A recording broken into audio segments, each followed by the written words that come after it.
could you solve this? White is winning here, but you must find the correct moves or else you'll end up with a draw instead. And first off, black is about to take your pawn, so do you want to push or do you want to capture them? If you decide to capture, then everything is going to end up flying off the board. We'll get a knight versus a bishop, and that is just a draw. So instead here, you want to push, attack their king. They have 5 options on where to go, but by far the trickiest is king to a7.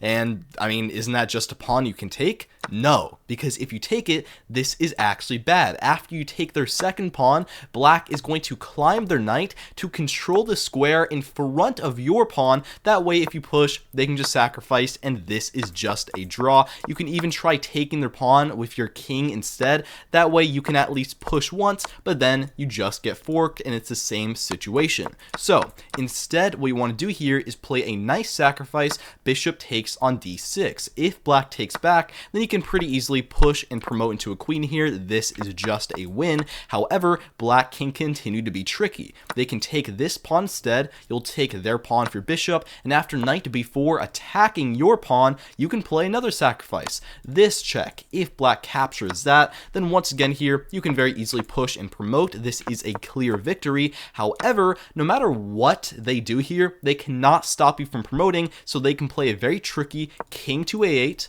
We push, knight to a6, and now if we push and promote into a queen, then black can block that with their knight. And of course, if we capture that, it's just a draw, but no matter where we move our king here, their knight is pinned, their king is stuck. This is actually a stalemate. They have no legal moves, and that is a draw. So what do we promote to instead? What about a rook? Well, black can run their king out to attack our bishop. We are forced to move it, and now they can simply play this check and then this check over and over, and we can't do anything because we can never run away from the defense of our rook. We're going to draw by repetition, so that is not working either. If we promote into a knight, then very simply black can just run away. We're not going to be able to ever catch them and actually end up checkmating them. But what about promoting into a bishop? If they play that knight check, then we can just move our king. Their knight is completely stuck. We'll win it on the next move, and then we're going to be able to checkmate. And if they try running their knight into the center, we'll be able to cut off all the squares that it can go to. And because their king is already in the corner, we have just enough time to deliver a double bishop checkmate.